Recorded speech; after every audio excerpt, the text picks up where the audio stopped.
day that the last thing you would have wanted is to see some more polling data. But sorry, that's what you're going to be getting, partly.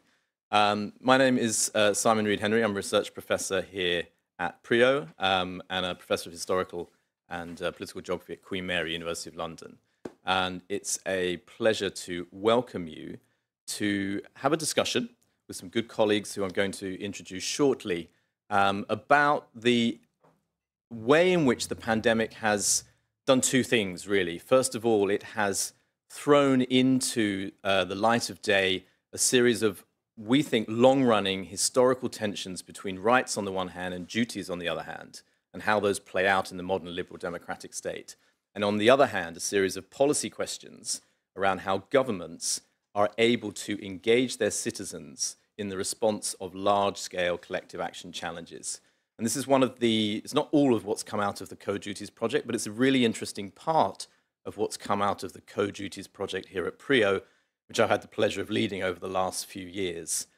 We're going to begin in a moment with a few slides that will take you through a survey that we've recently done, or we did just before the summer, which we're going through the process of analysing right now, because I think that survey sheds some interesting light upon some of these larger questions.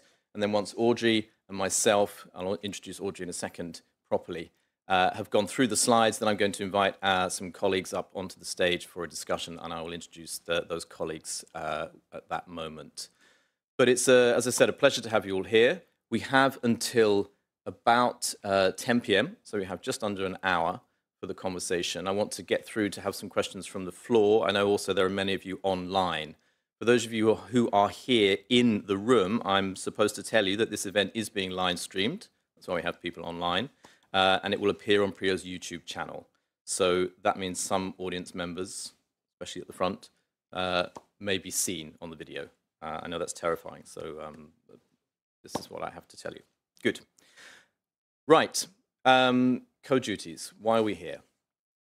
The Code Duties project was established in 2022 to really find ways of putting back into the political language that we have as social scientists, as political scientists, even as international relations scholars, the role and importance of the concept of duty in modern political life.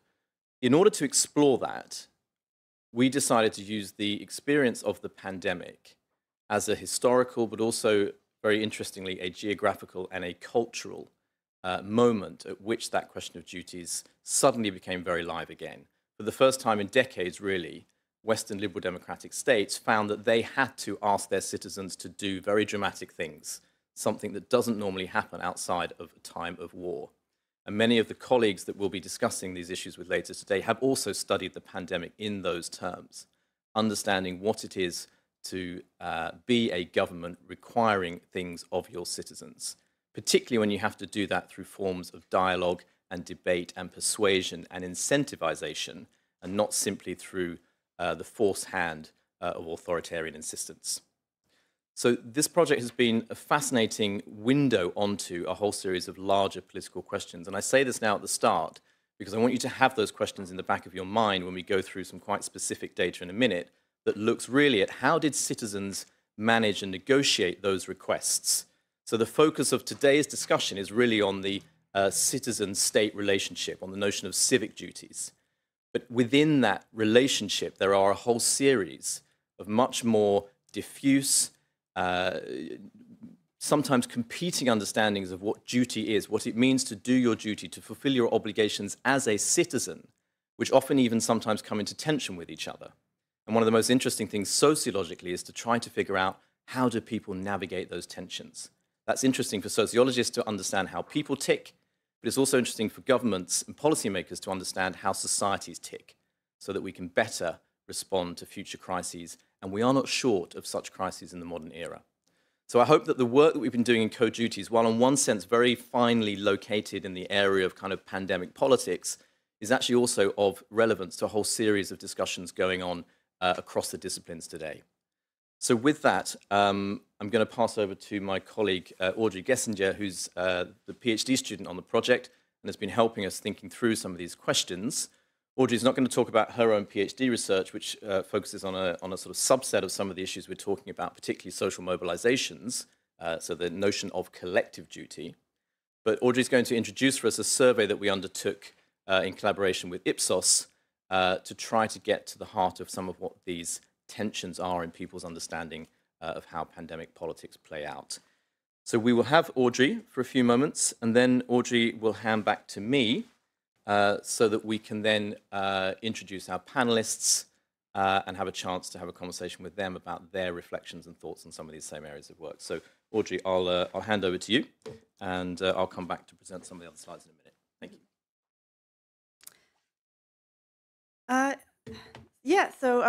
As Simon said, we commissioned the survey, Civic Duties Amidst the Pandemic, an analysis of citizen responses in Norway, France, and the UK, in order to be able to make comparisons between the three countries of Norway, France, and the UK when it comes to public compliance with health guidelines and attitudes during the pandemic. The survey provides knowledge to inform effective public health policy making for future crises and to understand the motivations behind citizen compliance and voluntary engagement in collective action for the greater good. The survey was done by Ipsos using its online panels, including Ipsos's globally managed Ipsos ISA panels and some locally owned Ipsos panels. Fieldwork was done in France, Norway, and the United Kingdom between June 12th and 25th, 2025. There's a total of 3,000 interviews, 1,000 per country. Respondents were recruited through the Ipsos panels, and strict validation criteria was used to verify authenticity and location data for panelists. The findings were also weighed appropriately to align with the population distribution in each country, considering factors such as gender, age, region, and education. The survey had 11 questions, starting with more historical questions about what they did during the pandemic, such as how closely they followed pandemic rules. The next questions asked what they thought about the pandemic, as remembered now 5 years later, including their thoughts on the strictness of measures.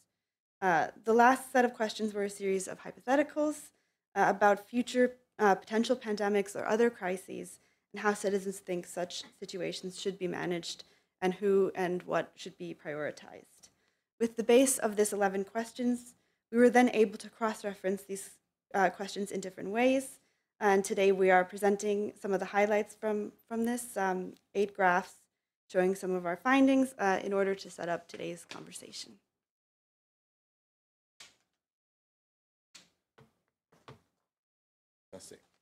Fantastic. Thank you, Audrey. Okay, so we will go quite quickly through the graphs so that we have chance for a proper discussion around them. And apologies that this first one is quite small for those of you in the room.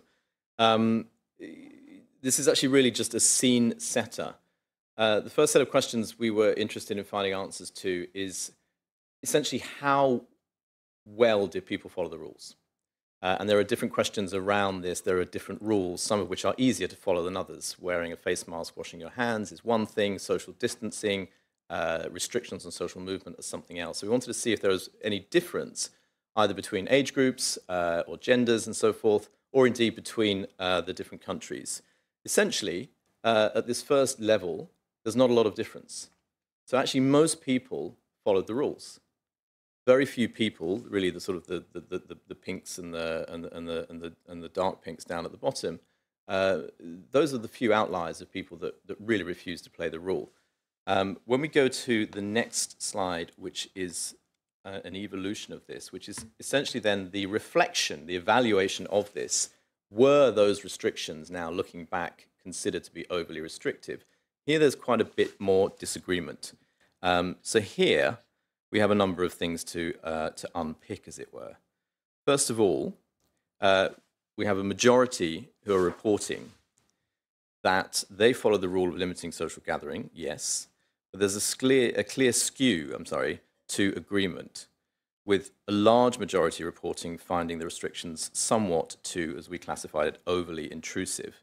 Now here there are some distinctions between the countries. French respondents most likely to agree that restrictions were overly intrusive. Not surprising, France had a curfew for different periods. Over half agreeing, 31%, or strongly agreeing, 26%, in the categories 4 and 5.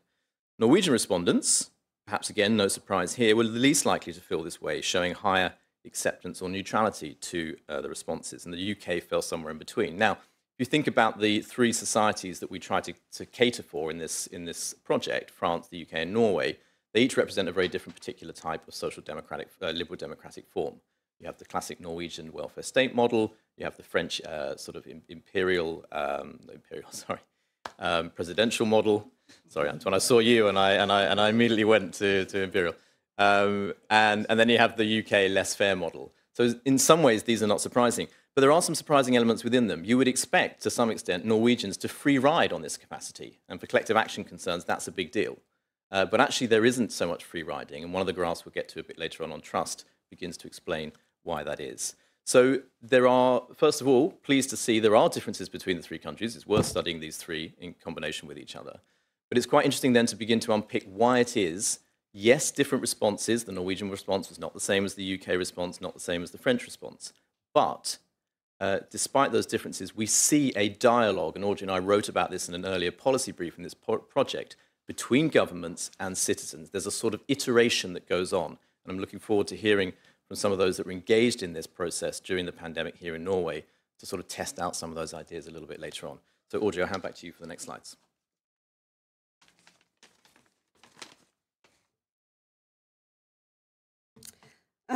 Yes, so here is question 4. During the pandemic, how often did you help others outside of your immediate family? And we're showing the reported levels 4 and 5, which respond to representing constantly and almost constantly for the following statements. And you can see that respondents reported that they frequently help their neighbors with grocery or medicine, more than the formal volunteering, which makes sense that people are more likely to help when it's easier for them. You can also see in this that the UK respondents were the most engaged in helping others in all of the categories.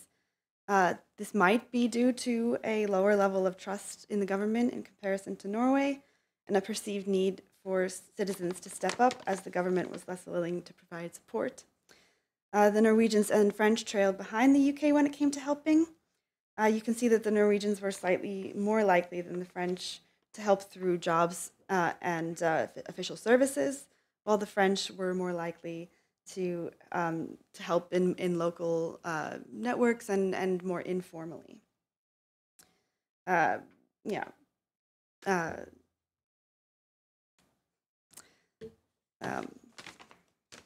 Question 6 asks, in times of global emergency, how much do you trust your government to make the right decisions about how you should respond? Respondents rated their level of trust from 1 to 5, 5 representing complete trust in the government. And unsurprisingly, of course, Norwegians had the highest levels of trust. 62% of Norwegians reported levels 4 or 5, compared to 42% in the UK and 37% in France. So, as Simon was saying, this is an important factor for a lot of collective action, getting people to participate in collective action and preventing issues like free riding. Yeah, I will hand back to you now. Great, thanks, Audrey. Now, of course, one of the things we can't derive from these questions in this material is why people are doing this. Contextual evaluation and analysis gives us some clear clues. Individuals are stepping in when the state is not fulfilling its role. If we break down some of the data, which we don't do on these slides, but between age and gender, for example, we see in the UK a very interesting development in terms of the elderly, who on one level were much more likely to be following the rules, self-reported, but at the same time we know that this is because UK policy was such that the elderly were supposed to self-isolate and stay at home. So that in a sense makes it impossible for them not to do that. And yet when we get to different age groups, particularly the young in the UK, we see a very high rate of volunteering, which is not something we see at the same level at the same age group in the other countries.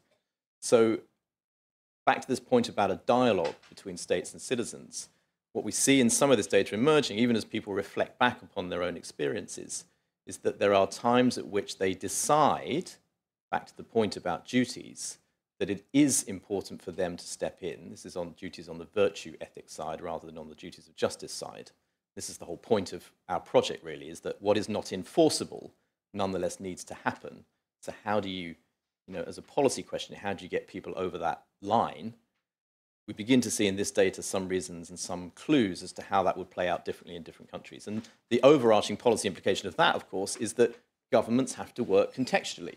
Now, that may mean that they have to work in terms of local issues rather than national issues, but it also means that when we get to this larger question of how do governments cooperate with each other, and Antoine, one of our colleagues here who's been working on this at the sort of European level, then, of course, you've got to factor in a whole other scale of, call it contextualization.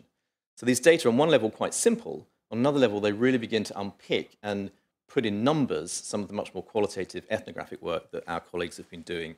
And I should actually acknowledge we have colleagues also in France and the UK who've been doing this research, who'll be joining us tomorrow for an internal conference.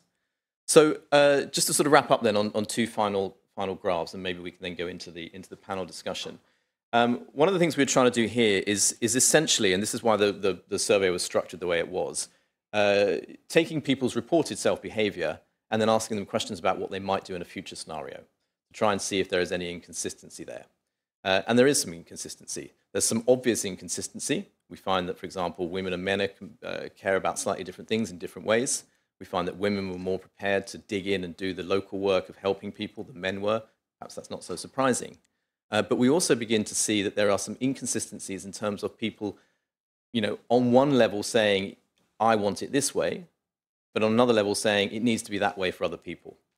So there's one headline observation in this graph, which is that, the obvious one, those who were less likely to follow the rules previously in the last pandemic would be also less likely to follow the rules in the future, and more to the point, they think that the rules should be less strict. And the inverse is true too. Those who follow the rules think the rules should be stricter for everybody else as well. Classic collective action issues. I'm doing it, you should be doing it too. But where the inconsistencies begin to emerge is when we get to understanding how it is that people think, or rather where it is that people think the burden of those obligations should fall. And we see this particularly in the UK as well.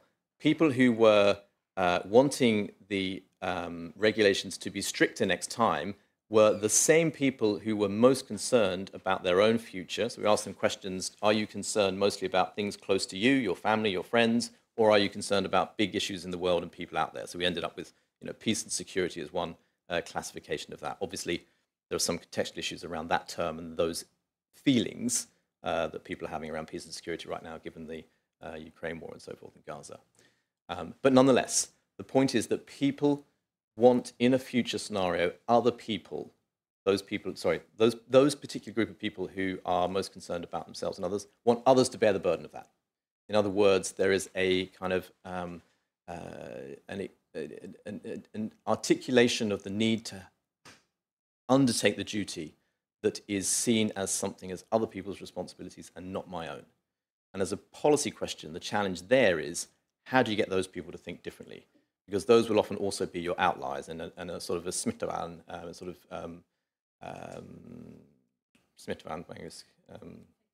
infection control, thank you, point of view. That's really important, addressing those outliers.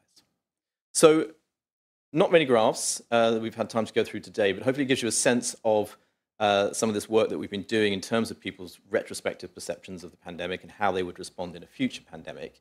And this is work that's going to really take the Co-Duties project, which is focused on people doing their duty and stepping up, into future work we hope to be doing here at PRIO around collective action much more broadly, which is to try to understand both the local and the national and the international dimensions of collective action, because we feel, and this project has partly revealed to us, that the current terms and scholarly understandings that we have of collective action, inherited often from sort of economics, political science literature, don't address the actual crises that we are confronting today, don't address them intellectually. So that's the next step that we'll be taking. But at this point, Audrey, if I thank you for joining me up here and for taking us through some of these slides, I would now like to introduce our speakers and bring them up to the stage. Now, first of all, I have to say, unfortunately, our first speaker, Rohan, is ill today and has had to send her apologies. So, Rohan, I hope you're watching online and hope you get better soon. But then if I can introduce our three panelists, not actually in the order here, apologies. Tor, if I could introduce you first. Tor Inset is the Department Director of the Health Services Research Section at FHI, Folkhälsoinstitutet, who's contributed with a great deal of research on COVID-19, migrant communities, work on social inequality, amongst much else, and was also part of the important Covid-19 blant invandrare report. So, Tor, delighted to welcome you. Thank you for joining us and for sharing your perspectives, of course, from FHI. Secondly, I'd like to introduce Are Haug, who is the former director of NOVA, the Norwegian Centre for Welfare and Labour Research at Oslo Met, an associate professor at the Department of Law and Governments at BI. And Are has focused a lot on organisational models, management in the public sector, as I think well represented in the title of the book, in which Teresa, our next speaker, also contributed crisis management, governance and COVID-19, pandemic policy and local government in Nordic countries. So, Ara, looking forward to hearing your perspectives from a sort of public sector point of view. And then finally, Teresa, if I can introduce you. Teresa Sefton, friend of Prio, author of, with Ara, The Price of Safety, Assessing the Acceptance of COVID-19 Measures in Nordic Countries. And somebody who also brings a great deal of research and experience around what the pandemic means as a sort of social policy problem. So if you three would like to take up your seat on that end, Teresa, if you can sit in the middle, I will now come and join you with my roving mic, hopefully. This is going to be seamless. Is that right, Agneta? Probably. Probably is good. Okay, can you all hear me still? Yes, you can hear me. And people online nod vociferously. Fantastic. Okay, so how are we going to organise this? I'd like to come to each of you individually, if that's okay, to ask you a little bit of your thoughts of some of our responses that you've seen. I know you've only seen them just now, but also really to then also tell us, please, a little bit about those same problems of people's response, people's need to enact government policy in a time of crisis, from the perspective that you've each been working on it and studying it. And Tor, if I can come to you first of all, obviously you did see this from the top, as it were, from the perspective of the bureaucracy.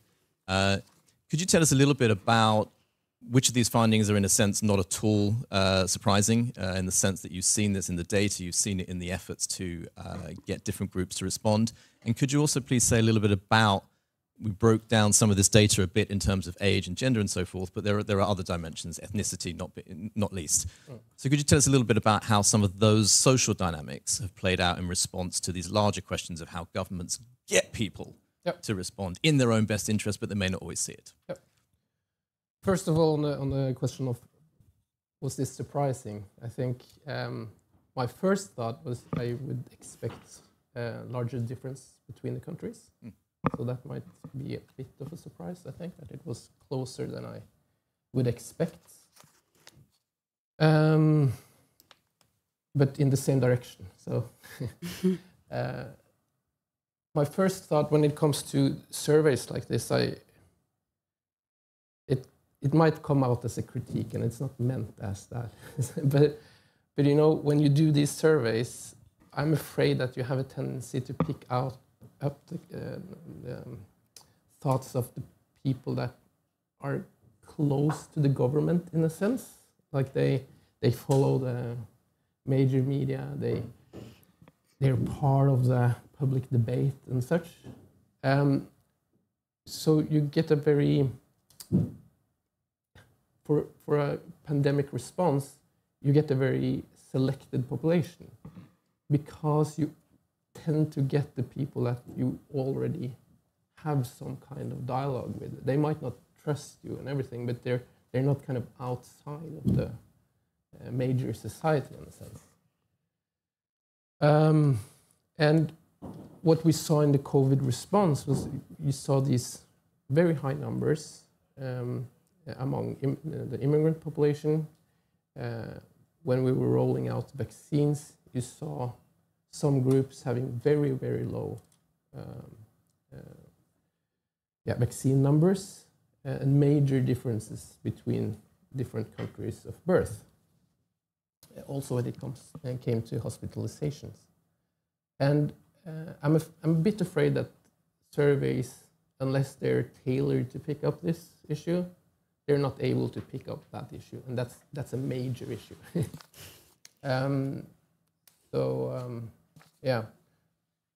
How to build trust and more contact and come into dialogue with the parts of society that are not normally part of the public dialogue. That's kind of a major concern for a future pandemic, I think. And even if we succeeded partly in that in Norway, I don't think we succeeded enough in a sense. And I think the hospitalization numbers shows that pretty good. Yeah, it's quite clear. So just a quick follow up then. Looking forward, do you think that, where do you feel Norway would still struggle? Obviously, that's partly about the ability to learn political lessons, policy lessons, but it's more than that. It's also about the ongoing, ingrained nature of some of the structural, social dimensions that a pandemic response has to address. And those things don't go away overnight, and they're not addressed just because you recognize them. Yep. So where do you see Norway might be also vulnerable in a future pandemic scenario, or indeed, future crisis scenario more broadly? This might be a bit of a strange take on it, but it was very messy in Norway when we handled it. At least that's what, from the inside, it was very messy. And I think that was a good thing. It's strange to say it, but I think it created a room for researchers to actually disagree and actually be honest to each other. And it was not very kind of strict within the different governmental units. And that came out as kind of confusion maybe in the public. But I think that was very important because I think it built trust. And it was also an actual struggle towards finding out what was the correct picture of the whole situation. And researchers were actually able to disagree without kind of coming out as not following the major story about this. And I think that was quite important. And I'm a bit afraid that after the pandemic, one was trying to kind of clean up the mess and create more linear structures for handling the pandemic so it would be easier the next time. And I'm a bit afraid that will create a more one-lined storytelling from the government side and less room for disagreement within the research and expert community. And I'm a bit afraid of that, actually, because I think that would not be good. Yeah, I mean, there are two things that makes me think of. One is, of course, how do bureaucracies manage that tension? And there are different responses in different countries. And the UK, for example, had a much more, it put so much more weight on science as authority and scientists through SAGE, for example, government advisors, figures who stood forward, figureheads, whereas in Norway, I'm reminded of one of your comments, bureaucracy strikes back. It's in Norway, it was a much more systems approach, and you internalize some of that mess. And I think in France as well, there's almost a third variant.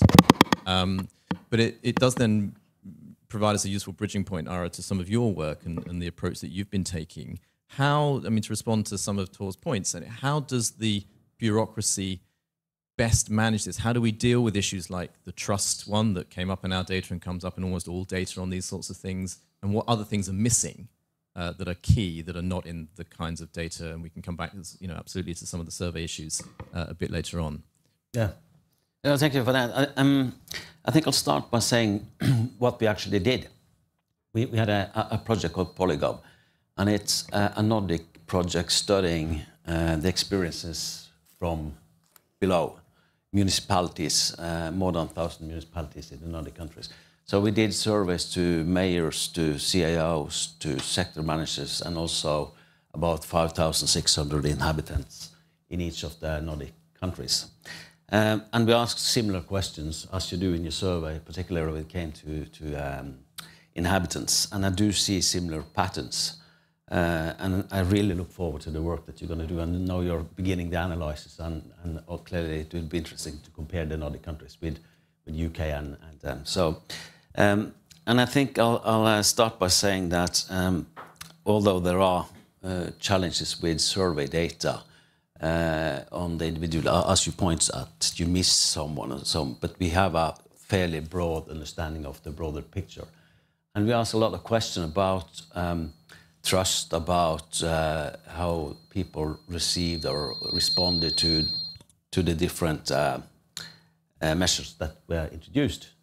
And we do see similar findings. But there's a couple of things I want to mention in the introduction, and that is that although this idea about trust seems to be a very sort of important element, particularly in the Nordic model, when we do more sophisticated analysis statistically on the material, we do see that there are other factors that influences this.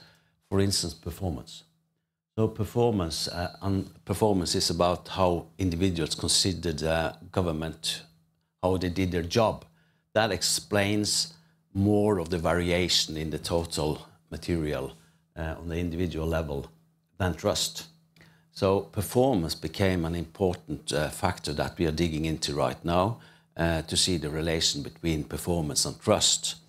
And that is something that we can go back to. And the second point is that we had some questions to the individuals about fear, not trust, but about fear. And that explains a lot of the variation as well. So to put it very easy, if you trust the government, then you are willing to comply to various regulation. But the same mechanism or a similar mechanism is in play when we look at fear. So if people are scared, they also accept regulations, and even very strong regulations, as Therese is probably going to talk about, where during the pandemic, lots of the regulation really challenged human rights and so on. So I think I'll stop by that. Yeah. That's superb. Thank you. What you were just saying at the end there reminds me of, the economist A.O. Hirschman has this notion of a tunnel effect, right? Which is that it's fine to be in a queue in traffic, but when others are going further and better, it's a problem. Otherwise, people are happy to go 1 mile an hour. So there's something in the relativity there, which brings us, I think, maybe, Therese, onto this question of context and, how people perceive other people are doing and how they need to be understood in terms of their own context. So you've done, I know, work around the kind of proportionality. We were also mentioning in our introduction there, one of the big issues that certainly we've picked up to some extent in these, well, absolutely in this survey work, but I would say even more so in the course of the ethnographic work we've been doing throughout the project, is this notion of conflict of duties. What do you do when you have an obligation to help an aging parent, but that means crossing a divide that the government has said you shouldn't cross for public health reasons? So how do people manage that? And then how do governments manage that in turn? To what extent does the proportionality kind of approach reveal, insights and potential solutions to this issue of trade-offs between, public health needs and I guess individual freedoms? So I've been researching. I've been using the proportionality framework, and it's a legal principle that they use in judicial review. But this is more to apply it beyond judicial review in decision making, and especially in states of emergency and exception, whatever you call it, and crisis, where rights are often derogated from as an instrument to be able to manage a crisis. The proportionality review can actually help us reveal how important the local context is. If we look at Norway, which is a very large country with huge variations in resources and capacity to manage crisis, you can see that if the government says that these rules, these regulations that are enacted, lockdown for the whole country, there is no one size fits all. So when I interviewed CEOs and district medical officers in Norwegian municipalities, they were very concerned about the local context, and they had huge variation in their capacities to handle it. And if you implement a lockdown, for example, you have to really justify if a lockdown is, given the context, legitimate. Do you have legal grounds for it? And if you implement or enact a state of emergency or exceptions, you can legitimize it. So that's the first step. The second step is to say, okay, is this rational or reasonable given the resources that we have and capacities that we have? We didn't have any enough PPE. We didn't have, at least everywhere where it was needed. And there was huge amounts of uncertainties as to the effects of the virus, at least in the first wave, the two first waves, I would say, and who. So you need to: is it legitimate, suitable? Is it reasonable, rational? And then you think: is this necessary? Is this the least restrictive measures that we can implement?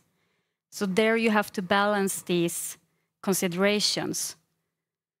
And what is considered the least restrictive measure will depend on the context. So we have a municipality, for example, with where the hospital with the ICU capacity is 3 hours away. And it takes 2 hours to disinfect an ambulance if you drive a very ill person.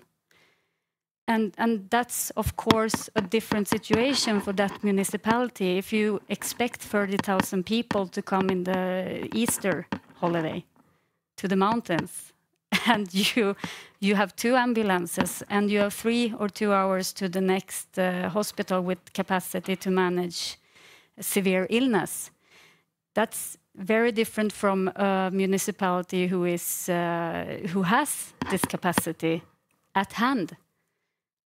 So the proportionality assessment beyond judicial review can help to facilitate for justification and trust. You enhance trust by stating that these are the considerations that we have done. We have a legal provision for this. We have considered all the alternatives, and this is the least restrictive. It's transparent, it's very straightforward, and it can reveal these very important variations that are hugely decisive when we manage crisis. And it's important for climate crisis as well. Expropriation of land resources to make drainage or whatnot, what the government sometimes needs to do. That picks up on a number of difficult questions in that grey zone between incentivizing and, as it were, enforcing. And this competence point, in a way that you both are pointing to, performance, is, I think critical. You can take a very different society, a socialist government, Cuba, for example, does not have a lot of legitimacy in terms of the trust part of the perspective, but it has a lot of legitimacy in terms of the delivery performance. When people look forward, they expect the government will get things done, and in a way are prepared to give it a free ride on other things to some extent because of that. So this performance thing is really key. It's key not just as a practical policy proposition, it's key also in the history of political philosophy as well. Someone like Honora O'Neill writes about not just trust, but trustworthiness. Governments have got to be good if they want to be treated and thought of as, worthy of people's attention and respect. We see a similar problem, collective action problem around the whole issue of traffic speeding. That's why we have speed cameras, because everyone knows the rules, but everyone thinks that they can push the rules a little bit. And you need to find ways to incentivize them to not do that. But Ara, does this then come back to your point about. So I guess my question is, where do you begin as a government, as a public authority? Do you begin with the people and trying to bring them towards you? So, messaging, recognition of diversity, as you're talking about, Tor, or do you begin with, we need a clear plan that we can deliver and so be shown to be, performatively effective?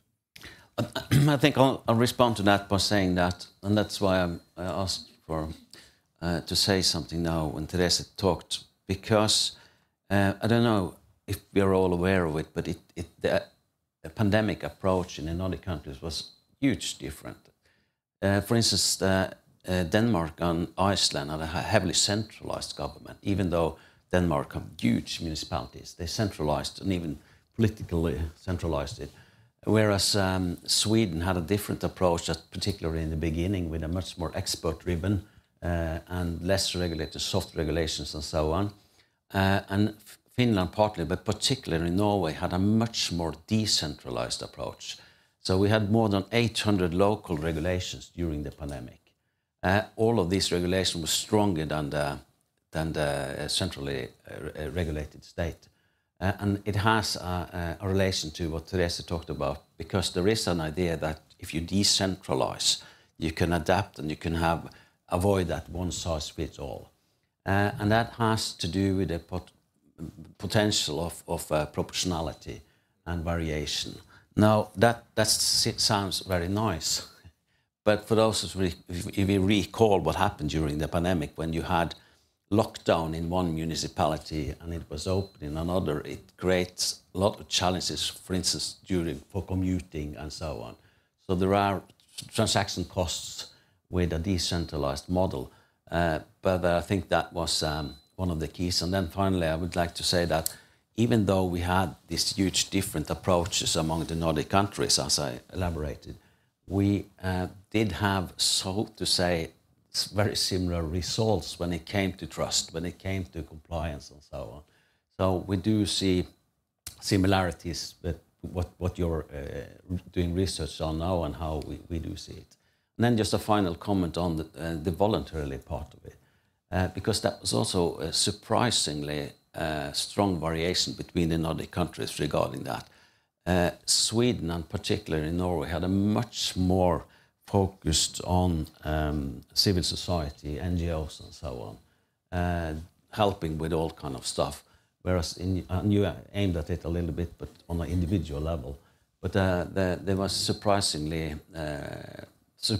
different approaches in the Nordic countries. So when we talk about one Nordic model, I disagree. There is not one Nordic model. There are much more nuances in it. Thank you.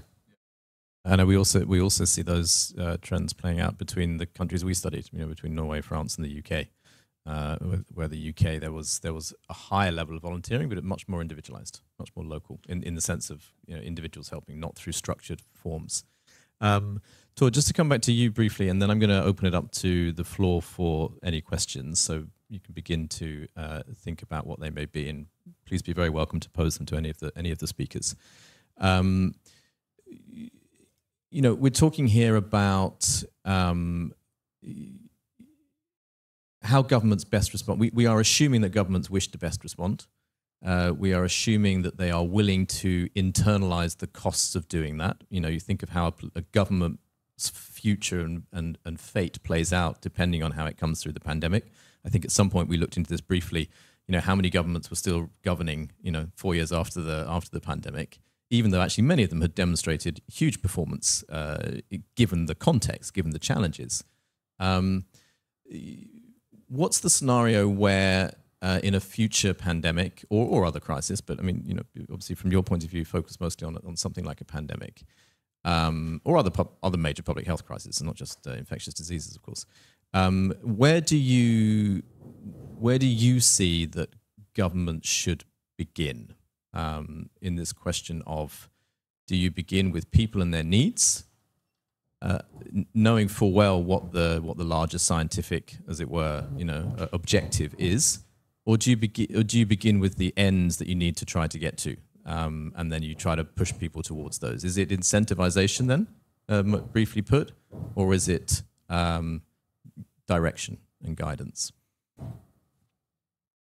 Without saying it's a bit of both. That's a tricky question. I think, first of all, we need to get a good kind of overview of what is the possibilities within the population. So what is accepted and not. And that creates kind of an outer border for what is possible for the government to do. And then you need to balance within that framework. And sometimes some very vocal voices in the public might ask for much stricter rules or measures than what the majority of the population would actually accept. So I think it's very important that the government don't necessarily listen to the kind of the highest speaking voices on either side of the debate, but actually get an overview of how does this kind of hit the kind of the general population, and then you need to that's the room you can move within, and then you have to evaluate the difference. So you can't move outside of that room, because then you would get both measures that doesn't work because you don't have the public on your side, and you would in addition have some of the adverse effects that you want to avoid. So I think that's so interesting, because that, in a sense, is where we then move from this project to the work on collective action, because historically we don't do that. We don't do that in the disciplinary literature on collective action. We start with incentives and preferences and how people negotiate that according to some degree of social welfare maximization. We don't say, where are people willing to go in this current context, in their age, in their country, and in their particular skin, and then try to work out from that. And I think that's the value in the way that you've just described it, of a sociological approach to some of these questions rather than a sort of theoretical or kind of macroeconomic approach. Important, of course, that is. Just a quick thought before I throw it. The FRP party is not still going on, but if anyone can shout over the noise, and to those of you online, there are building works taking place, which is why you can hear lots of rumbling. We have a few minutes for any questions. Did anybody want to raise a question? And then I'm going to send my lovely assistant here round with the microphone to pick up your question also for those online. Antoine. And please just briefly say who you are and yeah. Sure, thank you. I'm Anton Benji. I'm a postdoctoral researcher at the University of Oslo, and I was really intrigued by this issue of capacity and honesty about it. And that's something that's been puzzling me as well, because on the one hand, I see the value in being honest into the state of your capacity, into getting people to comply and maybe trust you. But I also see how it can be a political suicide in democracy, saying, you know, I've been cutting all the preparedness budgets, I've been neglecting buying masks and all this stuff. And so I'm wondering how can you incentivize political leaders to actually be honest about these challenges in a crisis, and if there is any incentives at all for them to be honest. Ara, please. Yeah. It's tempting to respond. I think that one of the answer is that in the post-pandemic debate, we are evaluating whatever happened, and you know, and what we see now, and this has been the geopolitical situation as well. We see a development from towards a much broader total preparedness system, meaning that we trying to coordinate vertically, but also horizontally, so that you have voluntary sector and private sector collaborating with the different level of governments. And I think that is the major approach among politicians, not only in Norway, but in the Nordic countries, and we have similar system after the membership of NATO in Finland and Sweden and so on. So I think that is a political agenda and a strategy, and I heavily support it. Based on our experience from the pandemic, we need to look at how to build system capacity, not only by doing it in-house, but recognizing the society's total resources. So I think that is part of the answer. Yeah, thanks. Tennessee, you wanted to come in quickly as well? I just want to add, you talked about disagreement among researchers, and I want to connect to this and the political honesty. And you have this concept that came to the surface in the early pandemic about social resilience. And I think the preparedness of especially local governments, we have a huge degree of local autonomy in the Nordic countries, and our preparedness is based on the local governments. So I think that first you have the budgets. You have like less money to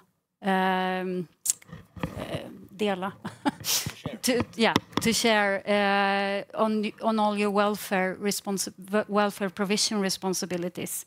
So I think in the interviews me and a colleague had with decision makers in municipalities, they organized their responses in very different ways, and some did do collective action in sourcing PPE together across borders. Some municipalities in Sweden and Norway cooperated in doing so. And I think they were also very open about the challenges in the local newspapers, telling what we need to do this because we don't know the risks.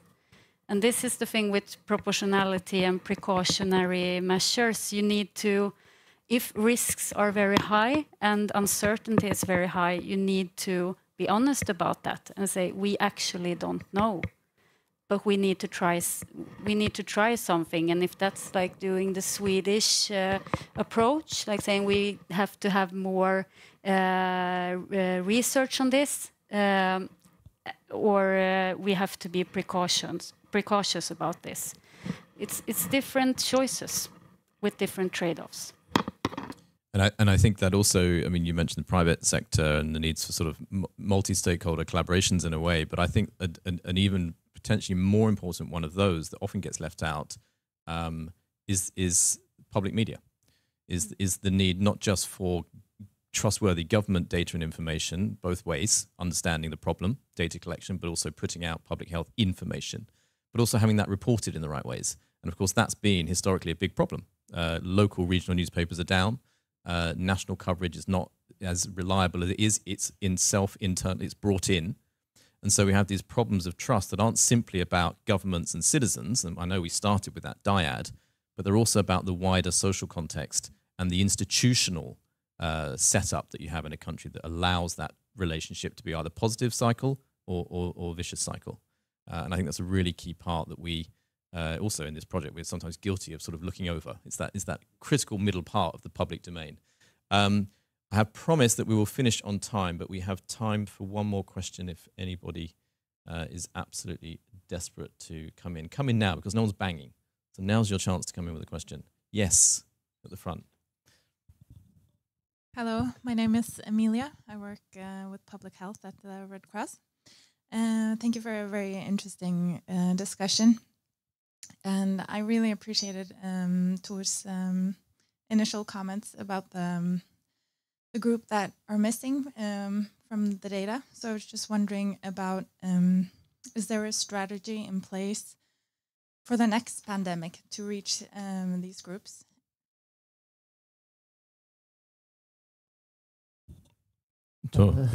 Sorry. I think at the very start of the pandemic, when we raised these issues, they were almost looked upon as a bit exotic, and it took very long time to convince that this was an issue at all, almost. And then it took a little while to convince people that we need to be open and honest about the numbers and what we're actually seeing here, because there was quite a lot of fear within because people were afraid that these numbers and these statistics would be stigmatizing in a way, and what is a bit, you know, if you're very afraid of stigmatizing someone, you might just overlook it at all, and then you would put no light on it at all, and then, of course, that would be the worst of all possible outcomes in a sense, because you kind of overlook that group completely. And that was, from my point of view, it was too much of that for too long. But I think Norway came out fairly good on that issue, though. I wanted just to add one thing when it comes to the openness, and because it concerns this issue too. So, because I couldn't agree more with you when it comes to the need for transparency and openness, because if you as a government agency are open with your concerns that this might not be the correct action, this is the data we have, this is how we interpret the data, and this is our decision now. If that turns out to be wrong, you can always come back later and say, you know, we have learned from this experience, we think differently now. Now we interpreted this or this way. And you can kind of move on with a dialogue with the kind of the community. But if you do the opposite and you're kind of very sure on your decision, then you blow your chance in a sense, and then you will lose that. And we saw that when we established these kind of groups, that we had direct contact with people within the different immigrant communities in Norway, and Oslo, the municipality also had this model, and other municipalities kind of copied that model. And being very kind of honest with them on, this is the data we have, this is how the data is kind of created in a sense. We don't know why, but that's how it looked. We don't know why your community is so much more badly hit than another one, but we know that you are. And then we need to kind of work with you to try to get these numbers down. And I think from the vaccine part of it, that was a huge success when it came to most of the immigrant communities, with maybe the exception of some of them. Polish, Lithuanian, which still have very low numbers. But when it comes to the kind of Somali community, Pakistani community, we have very high numbers of vaccinations within those groups. And I think that's partly due to that strategy. Yeah, thank you, Tor. I mean, I think that underscores really the headline take here, which is that it's about how you get people to work. It's a work in progress, and there are some things, transparency being part of it, that are critical as resources in that process.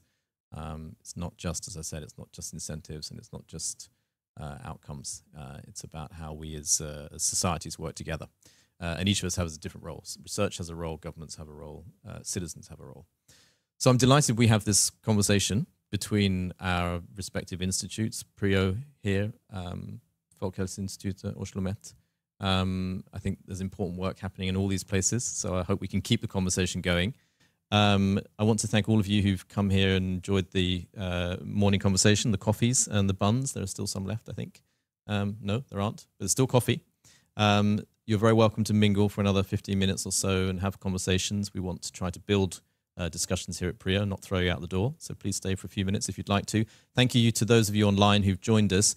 I just want to also say finally thank you to my colleagues who've worked with me on the Code Duties project, helping us to develop these ideas, particularly to Audrey Gessinger today, who's been helping me present, and also to Namiha Ahmed, who's worked with us a little bit on the survey as well. So thanks to all of those who've been involved, also to the behind-the-scenes team, making these events run smoothly. Thank you very much.